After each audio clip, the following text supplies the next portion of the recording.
একদিন মরিয়ম আলাইহিস সালাম ডাকতে বলতেছেন ঈসা আলাইহিস সালামকে, বাবা ঈসা, আমার কিছু ফল খাইতে মন চায়। মায়ের হুকুম পালন করার জন্যে ফল আনতে চলে গেলেন। এমন সময় আজরাইল আলাইহিস সালাম ঈসা নবীর মা মরিয়ম আলাইহিস সালামের সামনে হাজির হয়ে গেছে। জোরে বলো আল্লাহ।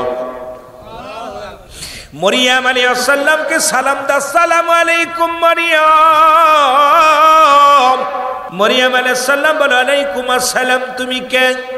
আজরাইল আলাইহিস সালাম বলে, মরিয়ম, আমি আজরাইল প্রত্যেকটা মানুষের ঈমানদারের রূহটা বাইর করার জন্য জমিনের মধ্যে আসি। আমি আপনার কাছে এসেছি, রব্বে কারীম আপনাকে হুকুম দিছে আপনাকে নিয়ে যাওয়ার জন্য। আপনি প্রস্তুতি হন, এখনই আপনার রূহটা বাইর করব, এখনই আপনাকে জানটা বাইর করে নিয়ে হবে। মরিয়ম ডাক দে বলে, এ আজরাইল শোনো। আজরাইল রে, আমার কলিজার টুকরা সন্তান বাজারে গেছে।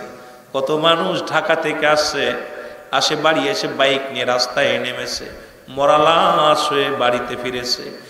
আমার ভাইয়েরা, আমার বন্ধুরা, আমার গতকালকে অনেক মানুষ, প্রায় 117 জন মানুষের মৃত্যু সংবাদ শুনলাম বাংলাদেশে সড়ক দুর্ঘটনায়। এইরকম প্রতিদিন সড়ক দুর্ঘটনায় হাজার হাজার যুবক, শত শত যুবক ঝরে যাচ্ছে রাস্তার মধ্যে। মুসলমান শোনো, মরিয়ম আলাইহিস সালাম ডাকতে বলে, আজরাইল, একটু সময় দাও, আমার কলিজার টুকরো সন্তান গেছে বাজারে, গেছে ফল আনার জন্য। যখন আসবে আমি তার নাই দুনিয়ার মধ্যে বাবা নাই, তার সঙ্গে কিছু কথা বলবো, পরামর্শ দিব, সান্ত্বনা দিব, একটু সুযোগ আমারে দিয়ে দাও। আমি একটু আমার কলিজার টুকরা ঈসা আলাইহিস সালামের সঙ্গে কথা বলতে চাই। আজরাইল বলে, মারিয়াম রে, না, সম্ভব নয়, এখনই আপনাকে যেতে হবে। তুমি কি ভয় পাও? আমি ভয় পাই না। কয়, আমি মালাকুল মউত, আপনাকে সময় দিতে পারবো না, এখনই চলে যেতে হবে। অনেক অনুনয় বিনয় করলেন। আজরাইল কয়, অসম্ভব, আপনাকে আমি সময় দিতে পারবো না। মরিয়ম আলাইহিস সালামের রূহ বাইর হয়ে গেল। ভাইয়েরা আমার, আজরাইল আলাইহিস সালাম নিয়ে গেলেন, রূহ বাইর করে নিয়ে গেলেন। লম্বা আলোচনা আমি সংক্ষিপ্ত আকারে কয়েকটা কথা বোঝানোর জন্য বলে যাই। মরিয়ম আলাইহিস সালাম ইন্তেকাল করলেন। ঈসা আলাইহিস সালাম বাড়ি আসলেন। এই দেখে মা জননী আর নাই। মায়ের পাশে দাঁড়ায় ডাকতে বলে, মা। মা কথা বলে না, মা দুনিয়া থেকে বিদায় হয়ে গেছে। এরকম হাজারো সন্তান মার সঙ্গে পরামর্শ করার জন্য বাড়ি আসছে, বাবার সঙ্গে পরামর্শ করে রওনা দিছে। মরা লাশ হয়ে গেছে রে মুসলমান। কিসের এত বাহাদুরি? কত যুবক তুমি বুড়া হয়ে মরবা, কেউ বলতে পারি না। এই জন্য মরার আগে ইবাদত বন্দেগী করো। কারণ পীরের কাছে কিছু আট্টসিয়ার চর্মনা সারসিনা নয়, পীর কোনো মাকসুদ নয়, মাকসুদ হলো স্বয়ং আল্লাহ। ইবাদত বন্দেগী যদি না করে দুনিয়া থেকে যাও, রব্বে কারিম কাউকে ছাড়বে না। জোরে বলেন ঠিক কিনা? আমার ভাইরা, আমার বন্ধুরা, আমার মরিয়ম আলাইহিস সালামের পাশে ঈসা আলাইহিস সালাম ডাকতে বলে, রব্বে কারিম, আপনি তো মানুষকে জিন্দা করার ক্ষমতা আমাকে দিছেন গো। আমি আমার মার সঙ্গে দুটি কথা বলতে চাই। মাকে ডাক দিলেন, সঙ্গে সঙ্গে মা জননী জেগে উঠলেন। দেখে বাবা হাতের মধ্যে ফলের ব্যাগ নিয়ে দাঁড়ায় আছে। বলে, মা। মা ডাক দে বলে, বাজান রে, ফল আনছো? বলে, হ্যাঁ। তাড়াতাড়ি দাও। ঈসা আলাইহিস সালাম বলে, মা গো, আর দুনিয়ার ফল তোমার নসিবে নাই, কারণ তুমি বিদায় হয়ে গেছো। তোমার জন্য জান্নাতি ফল অপেক্ষা করে মা গো, এটা দুনিয়ার ফল, আর তুমি খাইতে পারবা না। বলে, বাবা রে, কি বলো? বলে, হ্যাঁ মা। কয়, মা গো, আমি তোমারে জাগাইছি, শুধু জানতে চাই তোমার সঙ্গে আজরাইল আলাইহিস সালাম কি রূপ ব্যবহার করছে, এটা শুধু জানার জন্য আমি তোমারে জাগাইছি। মরিয়ম আলাইহিস সালাম ডাকতে বলে, বাবা ঈসা, এই পৃথিবীর মধ্যে তোমাকে যখন দুনিয়ার মধ্যে ওই ডেলিভারি হওয়ার সময় মায়ের গা থেকে যত রক্ত পানি প্রবাহিত হয়ে যায়, কত কষ্ট হয়। বলে, বাবারে, তুমি দুনিয়ার মধ্যে আসার সময় যত কষ্ট না হয়েছে তার চাইতে দ্বিগুণ কত কষ্ট যে আমার মৃত্যু যন্ত্রণা আছে, আমি তোমাকে বলে বোঝাইতে পারবো না। আমার আল্লাহ বলে ডাকতে বলে, আজরা জিবরিল তাড়াতাড়ি যাও, আমার ঈসা নবীর জানে আসো তার মাল লগে কি ব্যবহার হয়েছে। জিবরিল আমিন আগমন করলেন, সালাম দা, আসসালামু আলাইকুম। ওয়ালাইকুম আসসালাম। ডাকতে বলে, আজরাইল তুমি আসছো? বলে, জি আমি আসছি। আগে বলো আমার মার সঙ্গে মার রুহটা তুমি কেমনে বাইর করেছো? বলো, হুজুর আপনি জানেন তো আমি আজরাইল এত বড় দানব, জমিনের মধ্যে থাকে আমার পা, আসমানে থাকে মাথা। এই সারা পৃথিবীর পানি যদি আমার মাথায় ঢেলে দেওয়া হয়, এক ফোঁটা পানি জমিনের মধ্যে পড়বে না। আমি এত বড় দানব। জোরে বলো আল্লাহু আকবার। আমার ভাইরা, আমার বন্ধুরা, আমার ঈসা নবী ডাকতে বলে, আজরাইল আগে বলো গো আমার মা রুটা তুমি কেমনে বাইর করলা? ডাকতে বলো, হুজুর আপনার মায়ের রুটা মায়ের বুকে দুধ খাইতে খাইতে সন্তান যেমনি ঘুমায় যায়, ঠিক এই রূপ আপনার মায়ের রুটা বাইর করেছি। ডাকতে বলে, ঈসা নবীর মা মরিয়ম আলাইহিস সালাম চিৎকার দিয়ে বলে, ঈসা রে, এই মৃত্যু যদি এত কঠিন হয় রে বাবা ঈসা, আমার মৃত্যুটা এত কঠিন হয়েছে আমি মনে করেছিলাম আমি জীবিত মানুষ, আমার গায়ের চামড়াটা যেন টান দেখে ছিঁড়ে নিছে, ছিঁড়ে নিয়ে লবণ আর মরিচ লাগাই দিলে যতটুকু যন্ত্রণা হয় তার চাইতে অধিক পরিমাণ যন্ত্রণা আমি অনুভব করেছি রে বাবা, এখনো গার যন্ত্রণা যাই নাই। এ আমার ভাইরা, আমার বন্ধুরা, আমার এত সহজ মৃত্যু যদি এত কঠিন হয়, কত মানুষের জানাজা পড়াইলা, কত মানুষের দাফন দিলা গো, কত মানুষের কাফন পরাইলা। মৃত্যুর সময় চোখ দুটি বড় বড় হয়ে যায়, মৃত্যুর সময় জিহ্বাটা বাইর হয়ে যায়, মৃত্যুর সময় পায়খানা প্রস্রাব করে দেয়। তাদের মৃত্যুটা কত কঠিন হয়। আল্লাহ, ও আমার আল্লাহ, এক নাম্বার বিপদ আমাদের তুমি মৃত্যুটা সহজ করে দিও। জোরে জোরে বলুন আমিন। এক নাম্বার বিপদ মরণ। তাহলে মরণের দুই নাম্বার বিপদ হলো মানুষের খবর। দুই নাম্বার বিপদ হলো খবর। যেখানে কোনো বন্ধু নেই, যেখানে কোনো বান্ধব নাই, যেখানে কোনো দরদি নাই, কেউ নাই, আপনার আমার বাড়ির 3.5 হাত, পাশে 2 হাত, 10 হাত, বা 3.5 হাতে একটা গর্ত বানাইয়া রেখে দিছে, চিরবিদায় করে দিছে। কি হয় কবরে কেউ বলতে পারি না। তবে কবরে আযাব হয়। যদি বুঝতে না চান, যদি আপনারা বুঝতে চান, তাহলে আমি আপনাদেরকে বুঝাইয়া দিয়ে যাব, শুনে নেন। যাদের আব্বা মা মারা গেছে, বাড়ি যাবেন, সকালবেলা একটা গরু বানবেন মা বাবার কবরের পাশে, বেঁধে সুন্দর খাবার দিবেন, খাবার দিয়ে একটু আড়ালে দাঁড়ায় থাকবেন, দেখবেন গরুটা রশি ছেঁড়াছিঁড়ি করছে, গরুটা খাবে আর চোখ দিয়া পানি দর দর করে ছেড়ে দিবে, সরু টালুমালু তাকাবে। কবরের আযাব একমাত্র মানুষ এবং দানব বুঝতে পারে না, কবরে আযাব সব প্রাণী বুঝতে পারে। এই জন্য আপনি যদি প্রমাণ করতে চান, সকালবেলা মা বাবার কবরের পাশে একটা গরু বা ছাগল বানবেন, বেঁধে একটু আড়ালে দাঁড়ায় থাকবেন, নিজেই বুঝতে পারবেন আপনার আব্বা আমার কবরে আযাব হচ্ছে। জোরে বলো আল্লাহু আকবার। আমার ভাইরা, আমার বন্ধুরা, আমার এটা বলতেছিলাম, এই 2টার সময় জাকেতদের নামাজের কথা বলছে, সুন্দর একটা কথা বলছে। আমার বাবারা আমার, শুধু তাই নয়, মানুষের মৃত্যু হয় 2টা টাইমে। কবরের ভিতর আলোচনার ভিতর রেখে গেলাম, মনে রাখবেন 2টা টাইমে মরণ হয়। একটা হলো রাত, একটা হলো দিন। দিন শুরু করে সাল্লাহ নামাজ দিয়া, রাতও শুরু করে সাল্লাহ নামাজ দিয়া। শুধু জাকেতদের দিয়া নয়, গোটা মুসলিম মিল্লাতের জন্যে, গোটা ঈমানদারের জন্যে রাত শুরু করে সাল্লাহ নামাজ দিয়া। রাতের শুরু হলো মাগরিব। বান্দারে 2 রাকাত 3 রাকাত ফরজ নামাজ আদায় করলি, সঙ্গে সঙ্গে তুমি হয়ে গেলে আমার আল্লাহর গোলাম। এবার 2 রাকাত সুন্নাত নামাজ আদায় করলাম, সঙ্গে সঙ্গে তুমি হয়ে গেলে আমার রাসূলের প্রেমিক। এখন তুমি যদি জাকের হর, ফাকের হর, মৌলবী হর, মুন্সি বলো, যদি তুমি ফরজ নামাজ যদি আদায় না করনা, আল্লাহর সঙ্গে সম্পর্ক থাকলো না, সুন্নাত আদায় করলে না, রাসূলের সঙ্গে সম্পর্ক থাকলো না। রাতের মধ্যে যদি তোমার মরণ হয়ে যায়, জিম্বাদার কে হবে? আল্লাহও নিব না, রাসূলও নিব না। তোমার অবস্থা কি হবে? আমলিকের লোক না, বিএনপির লোক না, এখন কোন দলে যাবা বুঝে নাও। জোরে বলেন ঠিক কিনা? রাত শুরু করে সাল্লা নামাজ দিয়ে, দিন শুরু করে সাল্লা নামাজ দিয়ে। বান্দারে দিনের শুরু হলো ফজর, 2 রাকাত ফরজ সুন্নাত নামাজ আদায় করলাম, সঙ্গে সঙ্গে তুমি হয়ে গেলে রাসূলের প্রেমিক। 2 রাকাত ফরজ নামাজ আদায় করলাম, তুমি হয়ে গেলে আল্লাহর গোলাম। এখন দিনের বেলা যদি মরণ হয়, 2টা টাইমে যেহেতু মরণ, 2টা টাইমে রাতও নামাজ দিয়া, দিনও নামাজ দিয়া, মরণও 2টা টাইম, হয় রাত্রে না হয় দিনে। জোরে কোন ঠিক কিনা? সুতরাং তুমি নামাজ দেওয়া শুরু করো নাই, বেনামাজি হয়ে মৃত্যুবরণ করলা রাতে। নামাজ দেওয়া দিন শুরু করো নাই, বেনামাজি হয়ে মৃত্যুবরণ করলা দিনে।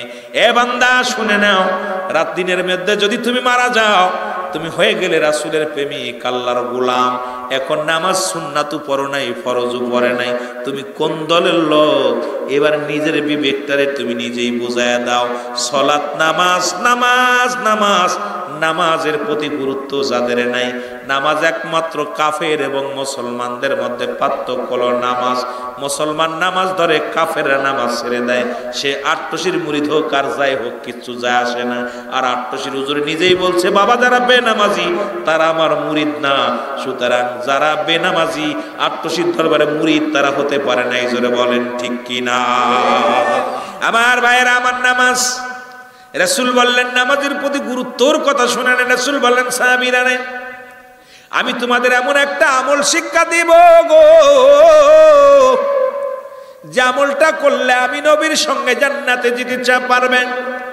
আমি আপনাদেরকে জানতে চাই, রাসূলুল্লাহর সঙ্গে কে কে জান্নাতে যাবেন? হাত তোলেন। রাসূলুল্লাহ বলেন, যে ব্যক্তি 5 ওয়াক্ত নামাজ, নবীর কথা, আমার কথা না, 5 ওয়াক্ত সালাত জামাত এবং একাকার বা যে ফেলি হোক না কেন, সময় মতো ওক্তের মতো নামাজ যে ব্যক্তি আদায় করবে, আমি নবী ওয়াদা করলাম আমি তার হাত ধরে জান্নাতে নিব। জোরে বলেন সুবহানাল্লাহ।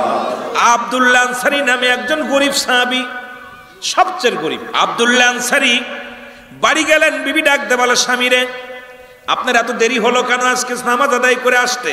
আব্দুল্লাহ আনসারী বিবি ডাক দে বলে, স্বামী আপনি এত সময় গেল কারণ কি? বলে, বিবি রে, রাসূলুল্লাহ আজকে একটা ওয়াজ করছে, এই ওয়াজটা শুনে আসতে একটু সময় লাগছে, দেরি হয়ে গেছে। বলে, স্বামীরে কি ওয়াজ করছে নবীজি বলেন? বলে, সেই ওয়াজটা হলো রাসূলুল্লাহ বলছেন, যদি কোনো ব্যক্তি 5 ওয়াক্ত সালাত সময় মতো আদায় করতে পারে, রাসূলুল্লাহ তার হাত ধরে জান্নাতে নিয়ে যাবে। জোরে বলেন সুবহানাল্লাহ। আমার ভাইয়েরা, আমার বোন, আবার আল্লাহ বল সূরা নেসা, নেসা শব্দের অর্থ হলো ভুল। হাফেজ সাহেব তো আছে, নেসা শব্দের অর্থ হলো ভুল। মেয়েদেরকে এই জন্য আমার আজকে দেশের 12টাও আসছে খালি এই কারণের জন্য আমাদের, কারণ নেশা শব্দের অর্থই হলো ভুল। ওরা ভুল করবে, পদে পদে ভুল করবে। আমার ভাইয়েরা, আমার বন্ধুরা, আমার যে কথাগুলো বলি খেয়াল করবেন। আব্দুল্লাহ আনসারী উনি যখন বলছে, বিবি ডাক দে বলে, স্বামী আপনার সংসারে আমি কাজকর্ম করি, সব কিছু করি, আমার স্বামী আপনার কাছে একটা দাবি, আপনি আমাকে একটু সুযোগ করে দিবেন, সময় করে দিবেন, আমিও যেন সময় মতো সালাত আদায় করতে পারি। আপনি সালাত আদায় করে নবীর সঙ্গে জান্নাতে যাবেন, আমিও যেন রাসূলুল্লাহর সঙ্গে জান্নাতের মধ্যে যেতে পারি। আমার ভাইয়েরা, আমার বন্ধুরা, আমার যখন এই কথা বলার পর আব্দুল্লাহ আনসারী রাসূলুল্লাহর পিছে নামাজে যায়। নবীজি দেখে জামাতে আসে, নামাজ শেষ করে আব্দুল্লাহ আনসারী চলে সালাম ফিরে, আসসালামু আলাইকুম ওয়া রাহমাতুল্লাহ, আসসালামু আলাইকুম ওয়া রাহমাতুল্লাহ। নবীজি পিছনে তাকায় দেখে আনসারী দেখা যায় না। নবী ডাক দিয়ে বলেন, সাহাবীরা রে, আমার আনসারী প্রতিদিন নামাজে আসে, প্রতি ওয়াক্ত নামাজে আসে, কিন্তু নামাজ শেষ করে আর তারে দেখতে পাই না, কারণটা কি? সাহাবীরা বলে, হুজুর হয়তো বিবির প্রেমে পড়ছে না, দুনিয়ার কোনো প্রেমে পড়ছে। নবীজি বলেন, আমি নিজেই খবর নিব, ধৈর্য ধরো, তোমরা খবরদার, তোমরা তোমার ভাইয়ের বিরোধিতা করো না, আমি নবী নিজেই সংবাদ নিব। রাসূলুল্লাহ চলে গেলেন। বাড়িতে যে সালাম দা, আসসালামু আলাইকুম আহলাল বাইত, আসসালামু আলাইকুম আহলাল বাইত। একবার নয়, দুবার নয়, তিনবার সালাম দিলেন রাসূলুল্লাহ, সালাম দিলেন, একবারও সালামের জবাব আসলো না। নবীজি মনে কষ্ট পেয়ে ফিরে চলে আসলেন। নবীজি মনে একটু কষ্ট পেয়ে ফিরে আসলেন। পিছন থেকে আনসারী সালাম দিলেন, ওয়ালাইকুম আসসালাম ইয়া রাসূলুল্লাহ, ওয়ালাইকুম আসসালাম ইয়া হাবিবাল্লাহ, ওয়ালাইকুম আসসালাম ইয়া রাহমাতাল লিল আলামিন। আপনি নবী আমার জীবনের জীবন, বলেন আপনি নবী আমার আল্লাহর নবী, মায়ার নবী, আপনি নবী আমার জীবনের। আরো জোরে বলেন, আপনি নবী আমার এর রহমাতাল লিল আলামিন, আপনি উম্মতের সাবিন, গুনাহগারের অতি আপনজন। আল্লাহর নবী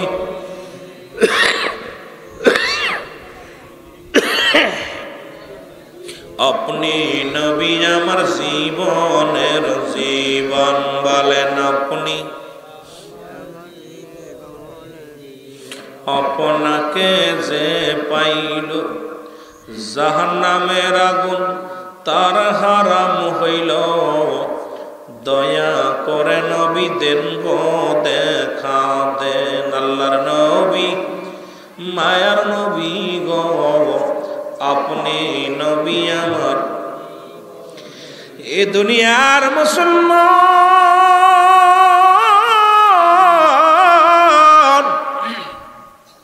আল্লাহর নবী ডাক দে বলে, আনসারী আমি তোমাকে তিনবার সালাম দিলাম, একবার উত্তর দিলা না। বলি ইয়া রাসূলুল্লাহ, ইয়া হাবিবাল্লাহ, নবী গো, যখন আপনি আমাকে সালাম দিয়েছিলেন আমি আপনার উত্তর দিতে পারি নাই, কারণ তখন আমি নবী গো কি অবস্থায় ছিলাম, কেন উত্তর দিই নাই, এই জবাবটা আমি দিতে পারবো না নবী গো, দয়া করে বেয়াদবি মাফ করবেন। যদি আপনি আমার বাড়িতে যাইতেন এর জবাব আমি দিতে পারতাম। জোরে বলেন সুবহানাল্লাহ। নবীজি বলেন, আনসারী রে, তোমার গড়ের মধ্যে এত বড় গর্ত করা কেন? বলে ইয়া রাসূলুল্লাহ, ইয়া হাবিবাল্লাহ, নবী গো, আপনি যখন আমারে সালাম দিয়েছিলেন আমি গর্তের মধ্যে উলঙ্গ অবস্থায় বসেছিলাম, এই কারণে আমি আপনার সালামের জবাব দিতে পারি নাই।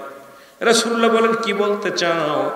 বলে ইয়া রাসূলুল্লাহ, ইয়া হাবিবাল্লাহ, আপনি সেদিন ওয়াজ করেছিলেন যে ব্যক্তি 5 ওয়াক্ত সালাত, 5 ওয়াক্ত নামাজ জামাতের সঙ্গে সময় মতো আদায় করতে পারবেন, আমি নবী তার হাত ধরে জান্নাতে নিয়ে যাব।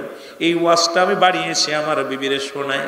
আমার বিবি আমার কাছে দাবি করছে, আমার স্বামী আপনার কাছে দামি কাপড় চাই না, আপনার কাছে ভালো খাবার চাই না, আপনার কাছে কোনো কিছু চাই না, একটা মাত্র দাবি, আপনি আমাকে একটু সুযোগ করে দিবেন, আমিও যেন 5 ওয়াক্ত নামাজ সময় মতো আদায় করতে পারি। জোরে বলেন মারহাবা।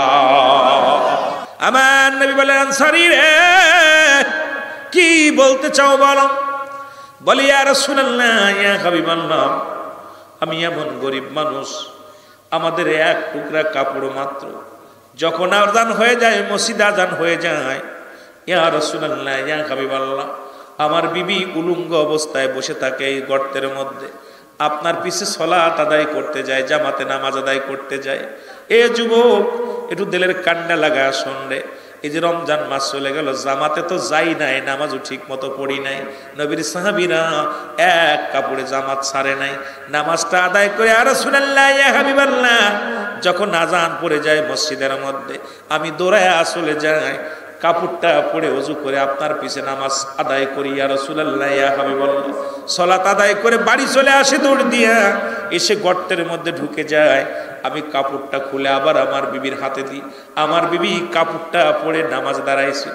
ইয়া রাসূলুল্লাহ, ইয়া হাবিবাল্লাহ, আপনি যখন আমারে সালাম দিয়েছিলেন তখন আমি উলঙ্গ অবস্থায় গর্তের মধ্যে বসেছিলাম, আমার বিবি কাপড় পরিধান করে নামাজে দাঁড়াইছিল, এই কারণে আমি আপনার সালামের জবাব দিতে পারি নাই।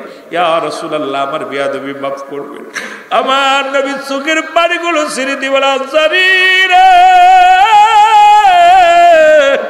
আয় আয় আমার বুকে আয়, আমি নবী ওয়াদা করে দিলাম রে, কিয়ামতের ময়দানে কঠিন দিনের আনসারী আমি নবী, আমি নবী, আমি তোমারে তোমার বিবিরে জান্নাতে না নিয়া আমি নবী জান্নাতে যাব না। এখন যদি বলে এ বেতাগির মানুষ, মায়ের হাটের মানুষেরা, এমন কোন গরিব আছেন যার এক টুকরা কাপড় আছে? প্রত্যেকের যে সবচেয়ে গরিব, যে জাকাত ফিতরার টাকা খায়, তারও কিন্তু 2-4টা টুকরা কাপড় আছে। ঈদের বাজারে যে ফকির, তারও 2-4টা কাপড় আছে।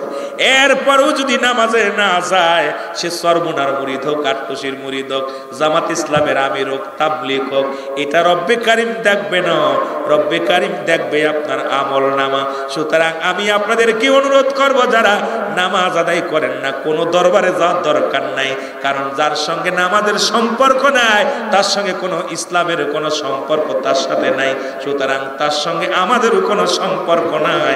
একমাত্র মুসলমান এবং কাফেরদের মধ্যে পার্থক্য হলো নামাজ। আপনি কাফেরদের অন্তর্ভুক্ত হয়ে গেছেন, আপনার ইচ্ছা মতো আপনি করেন। সারা পৃথিবীর মানুষ যদি নামাজ না আদায় করে, আল্লাহর কিছু যায় আসে না। আপনি যদি সারা পৃথিবীর মধ্যে আপনি যদি আল্লাহকে না ডাকেন, আল্লাহর কিছু যায় আসে না। আপনার নিজের বিপদ নিজে ডেকে নিতেছেন, এর জন্য আপনি কাউকে দায়ী করতে পারবেন না। জোরে বলেন ঠিক কি না? নামাজ প্রতিটা সাবালক সাবালিকার উপরে নামাজ ফরজ। আপনি নামাজ বাদ দিয়া কোন অমুক পীরের দরবারে, অমুক পীরের, কিসের পীর? আপনার পীর কি গাঁজা খায়? আপনার পীর কি মদ খায়? পীরের খাসলাতে খাসলাত ধরতে হবে। যখন আপনি নামাজ না পড়েন, মানুষ আপনার পীরকেও গালি দেয়, কারণ পীরের খাসলাতে খাসলাত ধরতে হবে। তা আপনি যখন নামাজ পড়বেন না, চিন্তা করে মনে ওদের পীর মনে নামাজ পড়ে না। এই জন্য আপনাকে আমল, আজকে আমল আমলে উলিয়া, দে আমলে দেউলিয়া। আমার বড় কষ্ট হয়, নামাজ, সেই নামাজের সাথে সম্পর্ক। আর তো হুজুর এইরকম তাগিদ দিছে, বাবা যারা বেনামাজি তারা আমার মুরিদ না। এর সেইটা তাগিদ আর পৃথিবীতে কোনো পিসাব দিতে পারে না। তারপরে নামাজ পড়েন না। যদি ভালো না লাগে আপনি পিকনিক করেন, দরকার নাই। আপনাদের বরগুনা মানুষ পিকনিক আসে, ওই কিছু কুয়াকাটা, আপনারা এরকম করতে আসবেন। আর তো গেছেন পিকনিক করতে, সরমুনা গেছেন পিকনিক করতে, নামাজ পড়েন না। তাবলিগে গেছেন পিকনিক করতে, 7 দিনের চিল্লা দিচ্ছেন, 40 দিনের চিল্লা, বাড়ি আয়া সব ভুলে গেছেন, দরকার নাই। এই জন্য আমি অনুরোধ করব, যে যারা আমার মওলার সাথে যাদের সম্পর্ক নাই, আমার মওলার সাথে যাদের সম্পর্ক নেই, তাদের সাথে আপনাদের সম্পর্ক থাকা উচিত না। জোরে বলেন ঠিক কিনা? কথা বোঝেন? এই জন্য আমি আপনাদেরকে অনুরোধ করব, নামাজ কোনো পীরের না, নামাজ কোনো মৌলবীর না, নামাজ কোনো আলেমের না। সাহাবীরা কেমন নামাজ আদায় করতে শুনে নেন, মুসলমান শুনে নেন।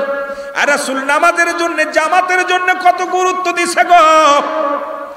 রাসূলুল্লাহ শেষ জীবনে, মৃত্যুর আগ মুহূর্তে, ইন্তেকালের আগে রাসূলুল্লাহ মাজান আয়েশা সিদ্দিকাকে বললেন, আয়েশা রে, আমি বড় অসুস্থ, আমি বড় প্রেশানিত হয়ে গেলাম, নামাজের জন্য কত কষ্ট করলাম, এই নামাজের জন্য আমি নবী কত মার খাইলাম।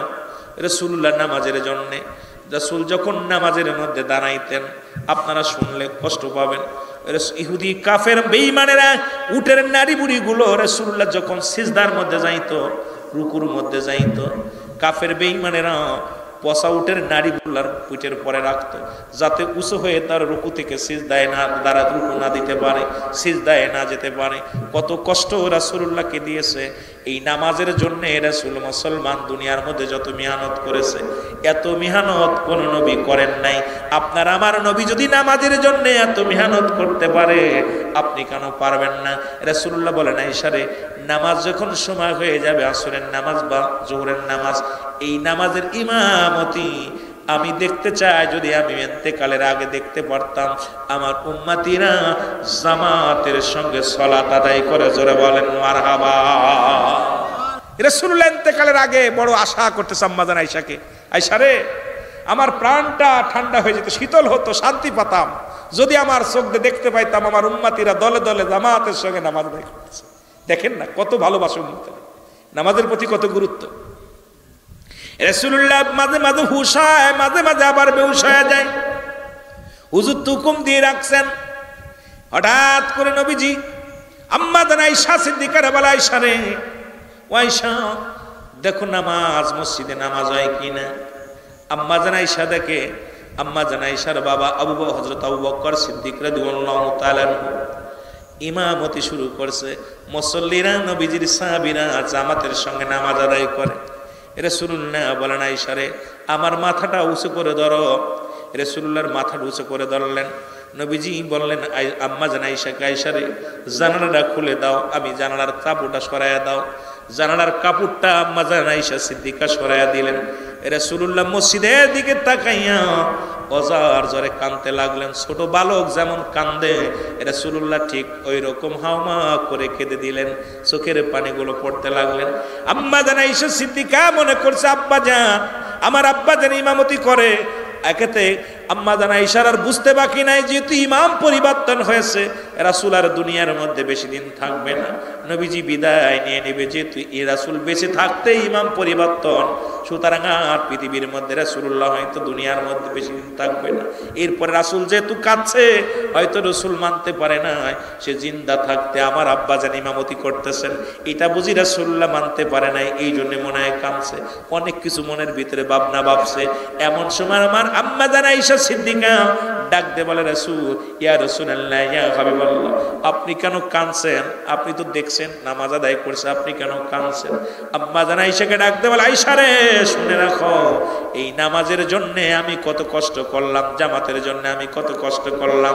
এই যে আজকে দেখছো আমি কাঁদছি, চোখের পানিগুলো অজার জরে পড়ছে, এটা আমার আনন্দের পানি, এটা কষ্টের পানি না।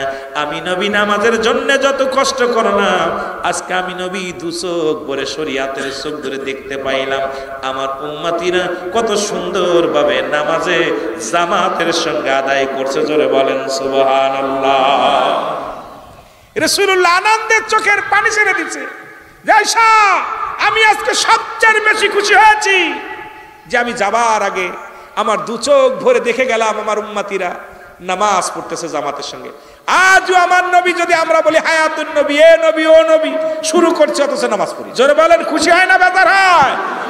আমি নামাজ পড়েন না, নবীরে খুশি করলেন না, আল্লাহরে খুশি করলেন না, মুসলমান বলে দাবি করতেছে। আমার ভাইরা, আমার বন্ধুরা আমার, আর নামাজ কেমন হবে? লা কখন ইল্লা ব্যতীত হুজুর মানে হাজার নাজের কল মানে আত্মাসালাত মানে নামাজ। সুবহানাল্লাহ বলেন, সুবহানাল্লাহ। আর একটু জোরে বলেন না সুবহানাল্লাহ। নামাজ কেমন হবে একটু বুঝায় দেই। রাসূলের হাদিস থেকে বলে, লা কখন ইল্লা ব্যতীত হুজুর মানে হাজার নাজের কল মানে আত্মাসালাত মানে নামাজ। এই নামাজ এ মুসলমান কেমন নামাজ? রাসূল একদিন যুদ্ধের ময়দানে গেলেন, এটা একটু বুঝবেন বাবারা, আমার লক্ষ্য করে বসবেন। রাসূলুল্লাহ বলেন, সাহাবীরা রে, তোমরা দুজন সাহাবী রাতের অর্ধেক রাত, এটা আমাদের সাইদি সাহেব আলোচনা করতেন, আমার মজা লাগতো আলোচনাটা, এখন আমার মনে পড়ে কথাগুলো। অর্ধেক রাত পর্যন্ত তুমি পাহারা দিবা, বাকি অংশটা তুমি পাহারা দিবা। দুজন সাহাবীকে ভাগ করে দিলেন। রাসূলুল্লাহ একটা তাঁবুর মধ্যে বিশ্রাম নিলেন।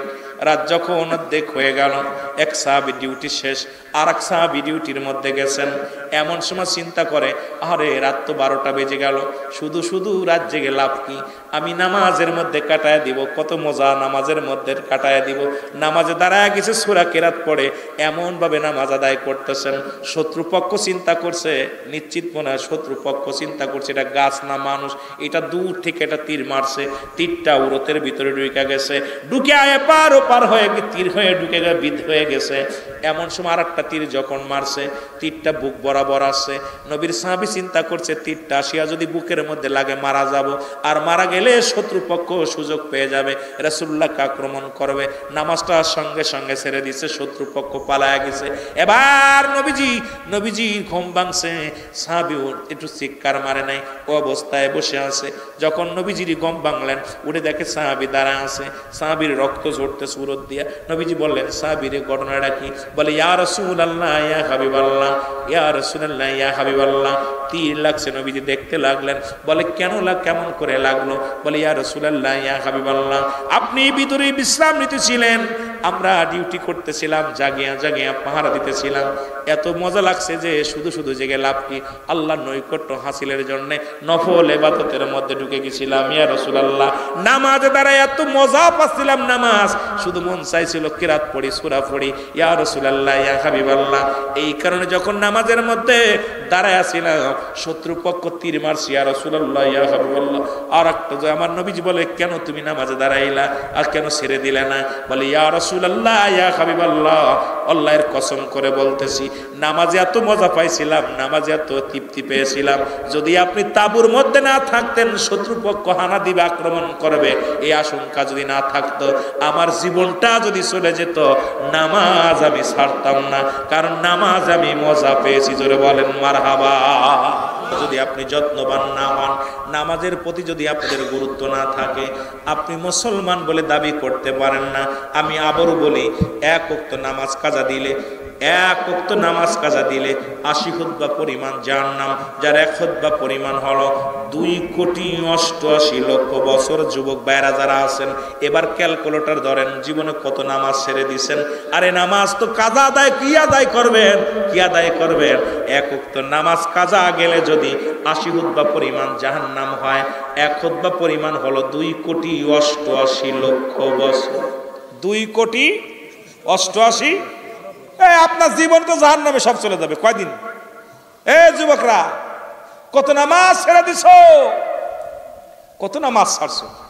1 ওয়াক্ত নামাজ ছাড়া দিলে তার 1 খুতবা পরিমাণ হলো 2,88,00,000 বছর। এবার ক্যালকুলেটর ধরেন দি, জীবনে কত নামাজ ছাড়ছে? আমার মরণের আর কদিন আছে বাকি,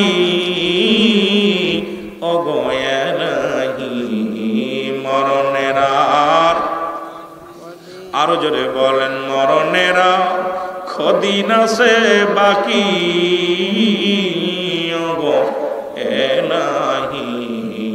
মরণের এলাহি।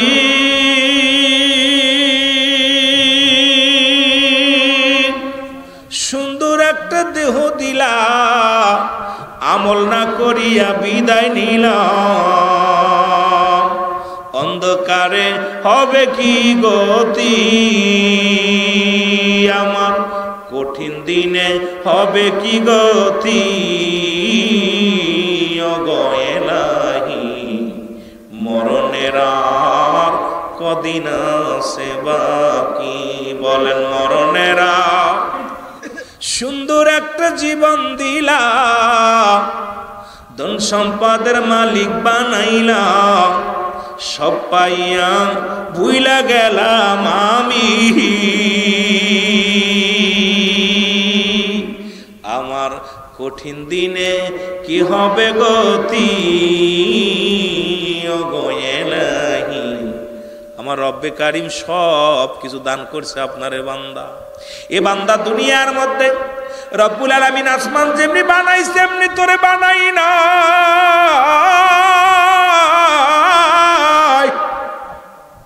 আল্লাহ কা বান্দা কুনার ফায়াকুন, এ বান্দা এই জমিনটা আমি যেমনি বানাইছি এমনি তোরে বানাই না।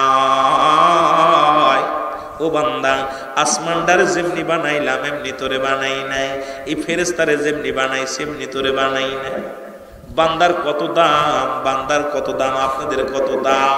আল্লাহ কায় বান্দা আসমান জমিন যেমনি বানাইলাম এমনি তোরে বানাই নাই। বান্দারে আমার নিকটবর্তী সব সময় ইবাদত বন্দেগী করে ফেরেশতারা, তাদের যেমনি বানাইছি এমনি তোরে বানাই নাই। বান্দারে আমি তোরে বানাইছি আমার কুদরতির হাত মোবারক দিয়া। জোরে বলেন মারহাবা। সব কিছুই বান্দা, আসমান জমিন সব তো আমি হুকুম দে বানাইছি, ফেরেশতা হুকুম দে বানাইছি, জমিন হুকুম দে বানাইছি, আসমান হুকুম দে বানাইছি, কিন্তু আমি আমার বান্দাগুলো আমার এই মুখ দিয়া, বান্দার মুখ দিয়ে আমারে ডাকবে, আমার জিকির করবে, আমার গোলামি করবে, আমি আমার কুদরতি হাত দিয়ে বান্দারে বানাইছি। সুবহানাল্লাহ। আর সেই নাফরমান বান্দাগুলো, আহা, রব্বে কারীম যে কত ভালোবাসে, রব্বে কারীম কত ভালোবাসে, আপনাকে আমার কত মায়া করে। এ আমার ভাইয়েরা, আমার বন্ধুরা, আমার গভীর মনোযোগ, কথাগুলো মনে রাখবেন। আমার দরুদি বন্ধুরা, আমার দিলের কান্ডা লাগা শোনো গো। প্রতিবেশীর হকের কথা বলতে যা কথাগুলো বলতেছিলাম, আব্দুল্লাহ ইবনে মুবারক যিনি প্রতি বছর মক্কা মদিনায় হজ করতে যায়, প্রতি বছর মদিনায় হজ করতে যায়। যদি কোনো ব্যক্তি বলে আমি মুবারকের নাম শুনি নাই, আমি কইটা একটা বদমাইশ। কারণ মুবারক, আব্দুল্লাহ ইবনে মুবারক এই পৃথিবীর মধ্যে জগৎ বিখ্যাত একজন মানুষ, যিনি প্রতি বছর রাসূলুল্লাহর রওজা জিয়ারত করতে যায়, উমরা করে, হজ করে। এমন আশিক মানুষ এবছর মদিনা রওনা দিয়ে গেছে, পুটল টুপলা বান্ধিয়া সব কিছু গুছাইয়া মুবারক মদিনার দিকে রওনা দিছে। ছোট্ট বাচ্চাটা ডাক দে বলে আমার আব্বু দাঁড়াও। ছেলে ডাক দে বলে আব্বু দাঁড়াও। ডাক দে বলে বাজান তুমি আমার ডাক দিলা? বলে কই যান গো আব্বু? বলে বাবার আমি মদিনায় যাই রাসূলুল্লাহর রওজা জিয়ারত করতে, মক্কা মদিনায় হজ করতে যায়। আমার দেশের কত হাজি মদিনায় খালি ঘোরাঘুরি করে, প্রতি মাসে মাসে হজ কাফেলা করে, কিন্তু বাড়ির পাশের একজন না খায়া না ঘুমায়া জীবন যাপন করে। হাজির একবার খবর নিলা না? ও ধনী তুমি খবর নিলা না? এই ধনী মানুষ খবর নিলা না, একটু খবর লও, ভালো করে জেনে নাও। এ ভাইরা আমার মুবারক ডাকতে বলে কলিজার টুকরা সন্তান,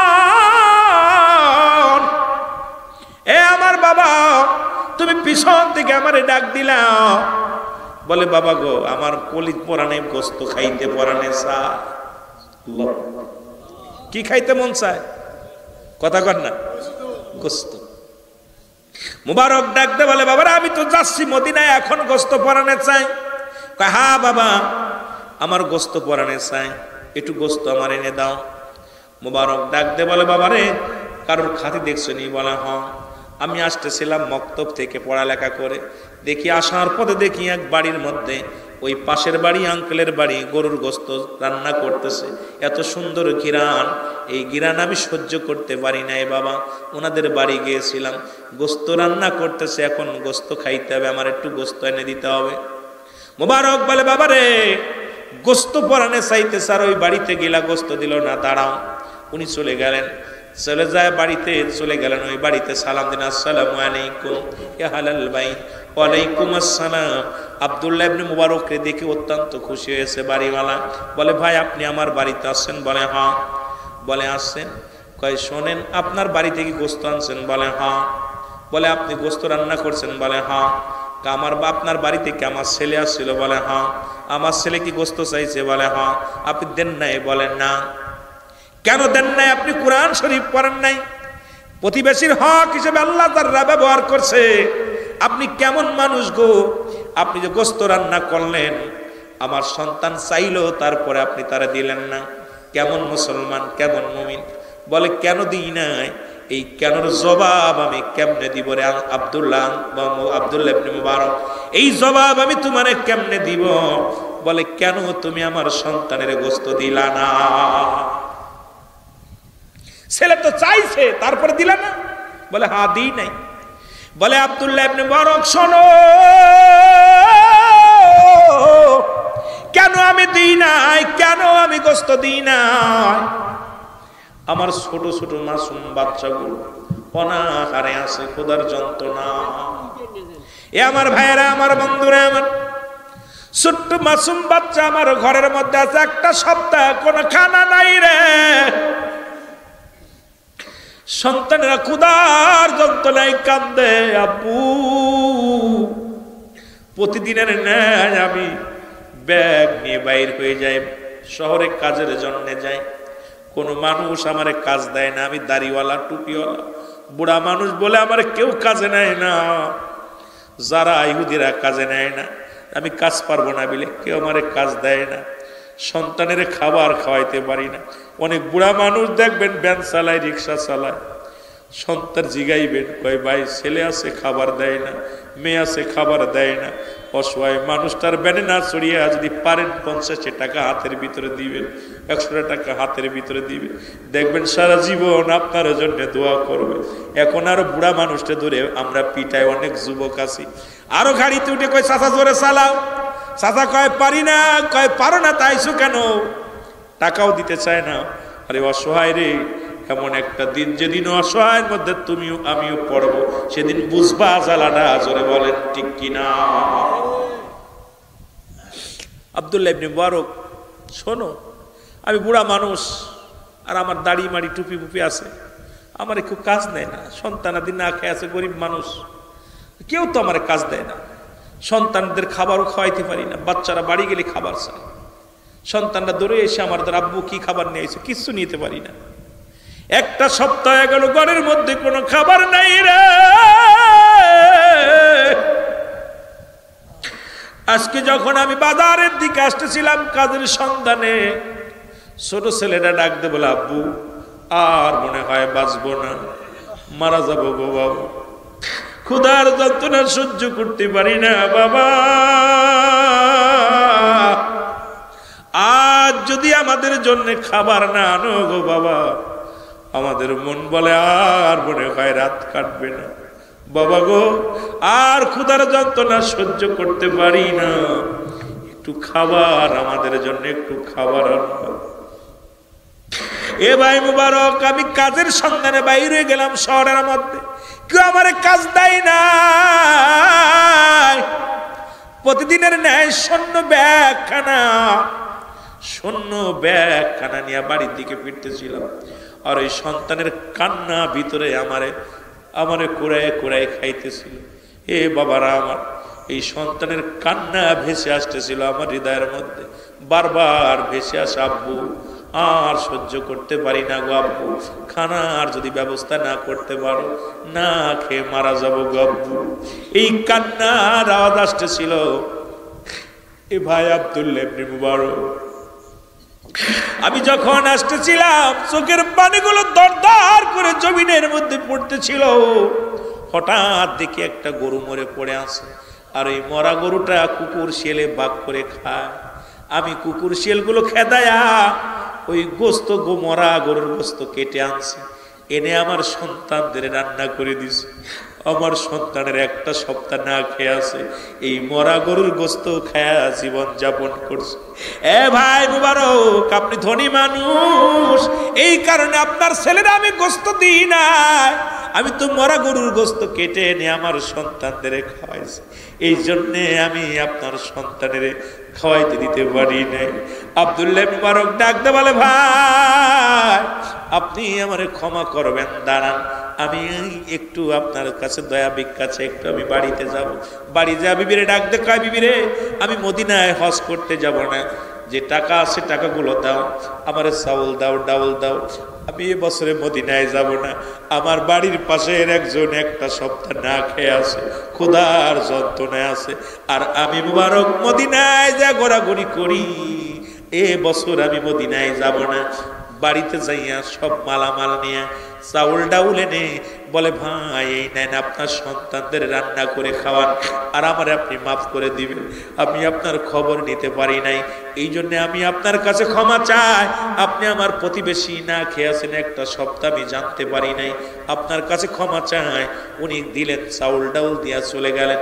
45 দিন পরে মদিনা শরীফ থেকে হজ করে হাজি ভাইয়েরা, বাংলাদেশ মুসলমান শুনে নাও, হাজি ভাইয়েরা দেশে ফিরছে, সময় এসে আব্দুল্লাহ বা সলমান শুনেন আব্দুল্লাহ ইবনে মুবারকের বাড়িতে এসে বলে, সালাম দা, আসসালামু আলাইকুম ভাই মুবারক, আপনি কেমন স্বার্থপর, আপনি কবের ফ্লাইটে আসলেন, কখন আসছেন? বলে, কি বলতে চাও?